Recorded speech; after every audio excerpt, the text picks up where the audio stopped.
এবার পুজোয় ছুটে গিয়েছিলাম আঁটপুর রামকৃষ্ণ মিশনের দুর্গাপূজাটি দেখতে, যেটি একসময় বাবুরাম মহারাজ অর্থাৎ স্বামী প্রেমানন্দের বাসভিটে ছিল। তার মা মাতঙ্গিনী দেবী আঁটপুরের বাড়িতে নতুন করে জগদম্বা পুজো করবার ইচ্ছে করেছিলেন, তাই তিনি আমন্ত্রণ জানিয়েছিলেন শ্রী শ্রী মাকে। শ্রী শ্রী মা সেই ডাকে সাড়া দিয়ে আঁটপুরে এলেন 1894 খ্রিস্টাব্দের অক্টোবর মাসে, অর্থাৎ 1301 বঙ্গাব্দের আশ্বিনের শেষে। সঙ্গে যোগিন মা, গোলাপ মা, শান্তিরাম ঘোষ, সদানন্দ স্বামীও এলেন। পুজোয় যোগ দিয়ে জগদম্বার আরতি দেখে শ্রীমা যার পরনাইকৃত।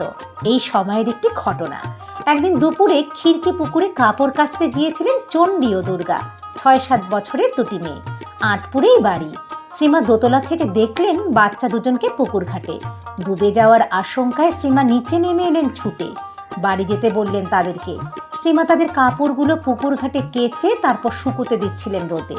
এমন সময় মাতঙ্গিনী দেবী শ্রীমাকে দেখতে পেয়ে বাচ্চা দুটোকে খুব বকতে শুরু করলেন। শ্রীমা নিষেধ করলেন, নিজের দোষ স্বীকার করে নিয়ে বললেন, তা কেন, আমিই ওদের কাপড় রেখে যেতে বলেছি। এইভাবে স্থান, কাল, পাত্র নির্বিশেষে মাতৃস্নেহ বর্ষিত হয়েছে।